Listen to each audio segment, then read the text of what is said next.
Hey everyone, Egman here with another video. This time I'm going to kind of discuss one of the largest and kind of like long-lasting archetypes in this game, the cell chain, as a lot of people call it. And a lot of people have had a lot of problems with this chain in general. And in general, I think it's very powerful, but I don't think it's broken. But I could be wrong for sure.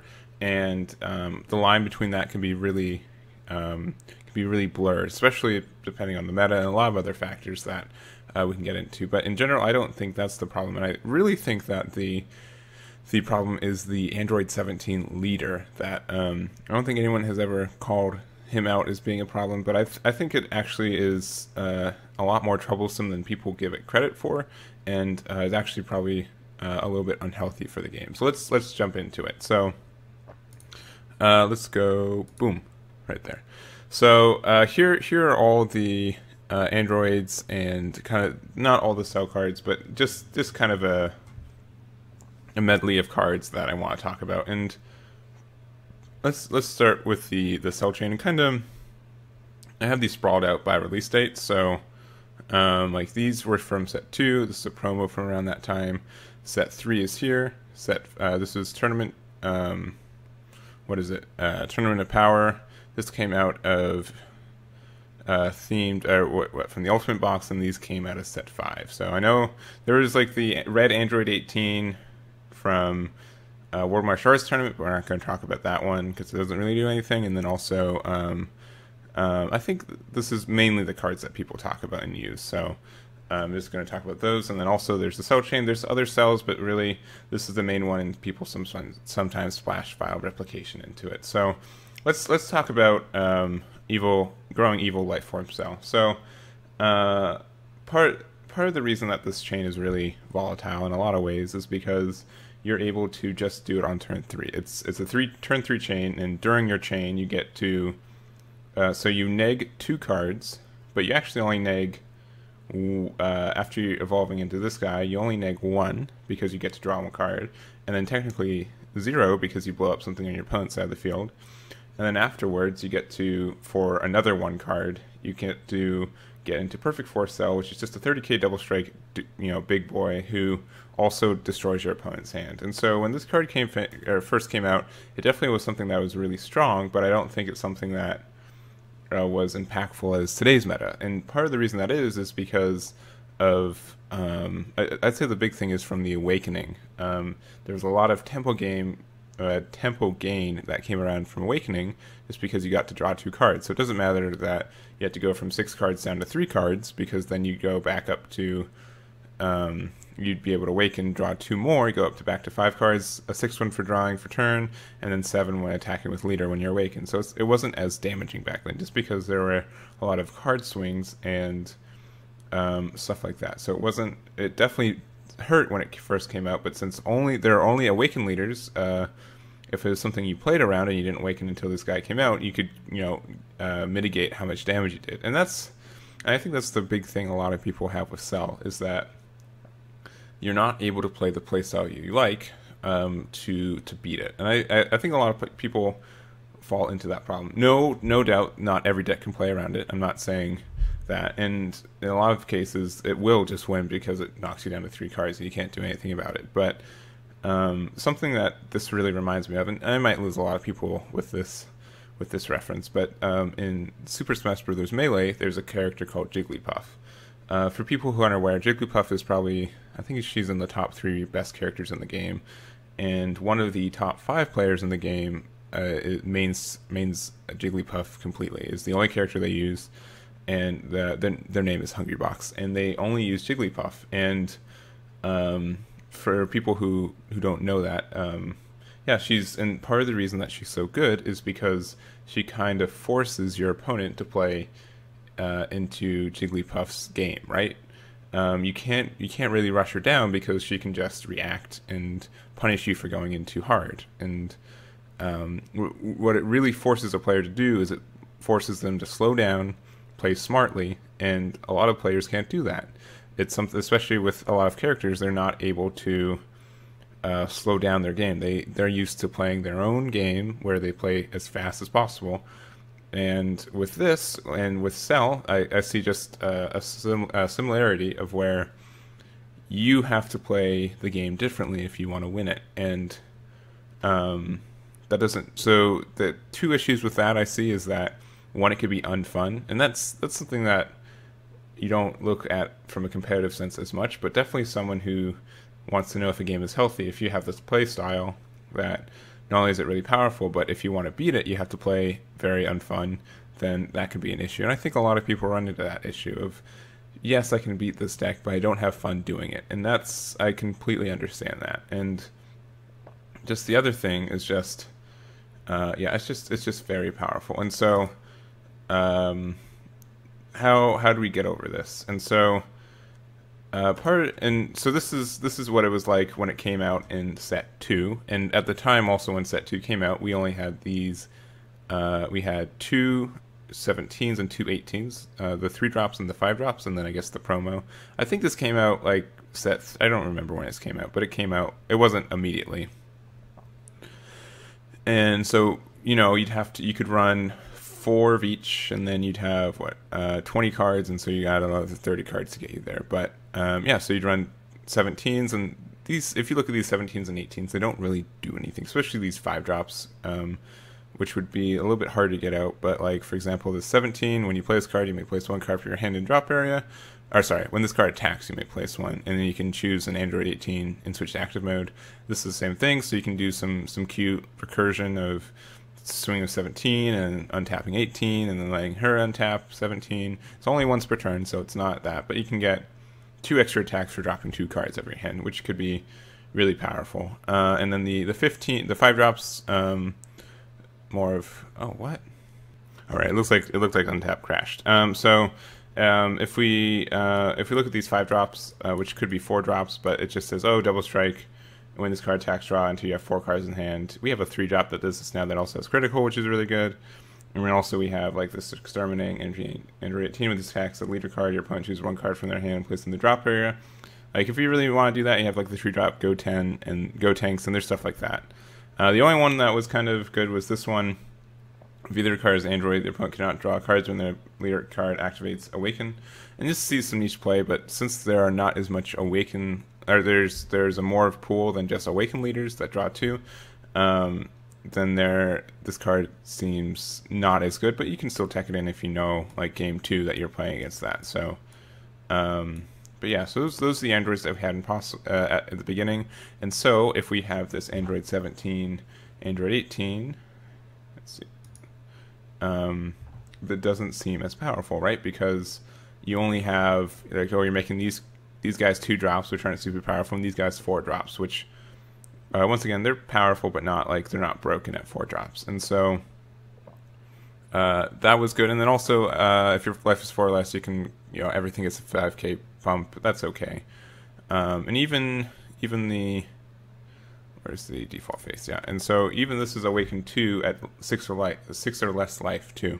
So I think it's the one of the only, there's Bobbity, I believe, also that came out, that has this, Awaken at 6, but there even when set 2 came around, there wasn't a lot of self-awakening. So sure, you'd have to, it's 6 or less life, but your opponent would still kind of have to attack into you. You couldn't do it yourself, and you could get stalled out.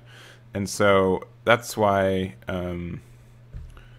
I think this was okay when it first came out, and it didn't really restrict anything. But if we keep looking at the Androids and 17s and 18s that come out later, you can kind of see how this is kind of power crept of just being really good, just because the card pool that it affects is really good.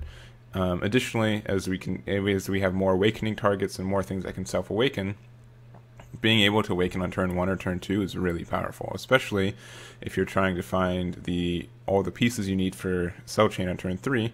Having extra 2 draws or even 3 draws if you awaken on turn 2 before you attack can just really, or even 4 draws if you attack, if you really need it and you attack on turn 3. I mean, it helps you thin your deck and find what you need for your chain. So that's very good. So if you look at set 3, we had these we had the Dreadful Duo, Android 17, 18. Both have critical 15Ks once per turn. if you pay green, if your opponent, what is it, they drop a card, this is 3 or less, or this is 4 or more, choose one of your opponent's battle cards and then you cost 3 or less and KO it, or choose up to 1 Android 18 from your hand and play it. So these kind of like mediocre effects, I'd say. They're energy locked too, which kind of makes it bad. But the biggest thing that these guys did was it just gave the cell chain a bigger card pool of 17s and 18s, and then also they wouldn't have to be, they wouldn't have to have these 10Ks, which were really more hindrances than help, because a lot of these Android decks were kind of energy locked because they didn't untap, and there wasn't a lot of, their turn 1, 2, and 3 were pretty specific of using most of, if not all of their energy. So just really good for there. And then after that, we got some really good energy, some really good 17s that kind of started to tip the scales of why I think Android 17 got broken. So if you look at this Energy Guard 17, it's a 15k blocker, and at the end of your turn, switch this card to active mode.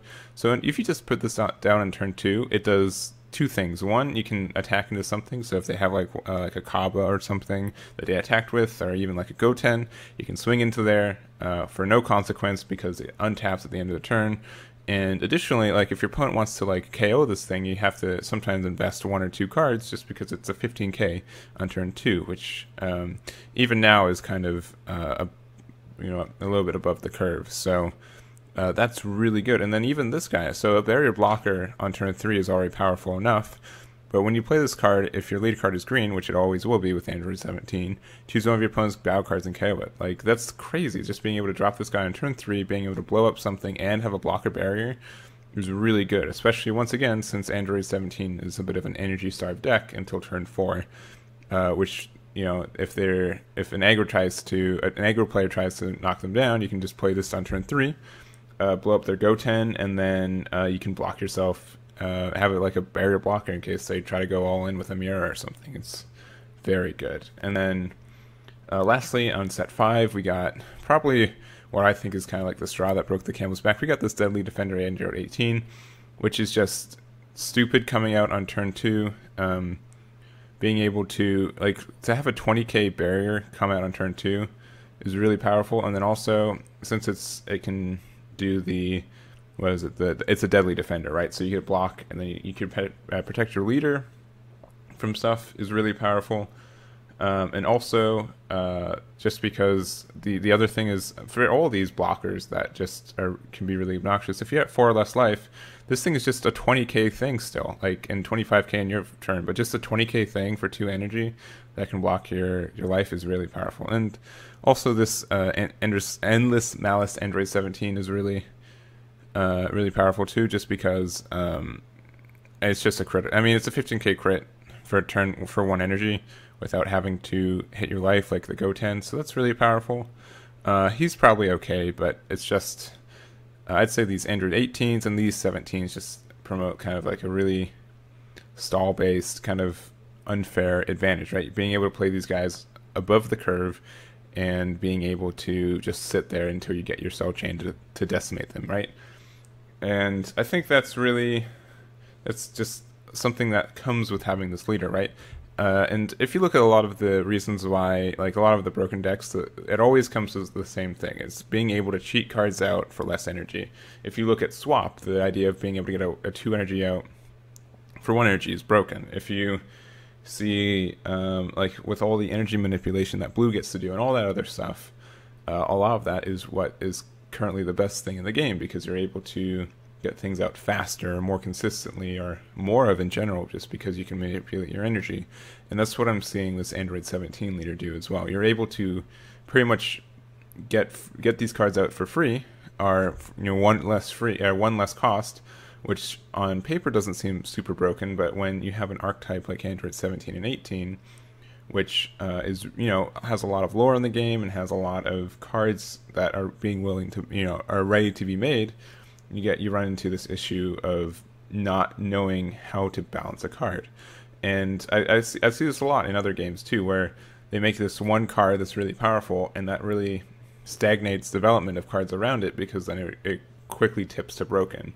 Like, for example, a 2-drop, like in any other deck, a 2-drop barrier blocker or sorry, a 3-drop barrier blocker that pops something who's really powerful, and so they have to make this 4-drop. And really, in other decks, it's hard to justify having this for 4 energy, and you run into this issue where, all right, do we make this card like a card like this, any of these like 17s or 18s? You run into this catch where, like, okay, do I make it good for all decks and broken in the Android 17 deck, or do I make it very underpowered in general, just so if it does go into the Android 17 deck, it's just passable, right? Imagine if this thing was a 5-drop. Android players would still play this as a 4-drop, but no one would play this as a 5-drop. You see what I mean like that? And so, for example, like this Deadly Defender, just it's the opposite, right? Because they're like, okay, we want this everyone to have the same Deadly Defender, but they made an Android 18, so now it's a really good Deadly Defender for Android 17 because you get this thing out for 2. And that's why I think a lot of this can be really degenerate, and that's why I tie it back to the Android 17. Of course, all of this enables the cell chain, which is very powerful, and cell chain is more of a win condition for this deck that just gets a lot of value, right? If this deck didn't have cell chain, there would probably be some other threats that you could put in this deck to make it very powerful. But I think this core engine of just being able to cheat these guys out for less energy, being able to awaken very early and keep your card draw and card economy really high with Android 17, and stuff like that. And even the big thing is that they got a free negate too, which I think was probably the only thing this deck was missing, being able to negate for no energy, and they got it. And I think that really shows how well these cell decks did in Nationals, just because it's just very consistent, and just being able to just have so much resources and so many plays and stuff like that really makes a deck like this very scary. And so I think that's all I really wanted to say about this. It really stifles card design for 17s and 18s, which they're going to make 17s and 18s in the future. Oh, okay, whatever. I don't think I did enough, but I'll just keep talking on this screen. But I think the 17s and 18s will really see, developers are really scratching their heads like, how do we make these cards so that they would get played everywhere without being broken under the Android 17 leader? And my big thing is that they have to change something with that leader, or something with the cards around it, if they want to do that. And so we'll see what happens. Chances are probably nothing will happen, which is I'm okay with. But I really want to just get people thinking like, oh, it's not just the cell chain that's the issue, and it's not just like, oh, cell chain can be run with other leaders, because people have tried with other leaders with much less success, and they always migrate back to the Android 17 leader. And I think it's because it just has such a good consistency, and the longer this game comes out, and it's just going to get more broken. Like, for example, if there was a leader that said Goku's cost 1 less, it'd be broken, and that's because the game's going to keep making Goku cards, right? And it's the same with Android 17 and 18 in my mind. They're going to keep making Android 17s and 18s, and so that leader's going to just get more powerful over time. And if it's a constraint for the card developers for making new cards, I think it's something that they should consider moving away from, or something like that. So anyways, thank you so much for listening to my long rant. Hopefully people got some insight about it. I haven't really seen anyone complain about that leader, and I think the chain itself, the cell chain, got some unnecessary hate, even though it is very good. But yeah, thank you guys so much for watching, and I'll catch you guys next time.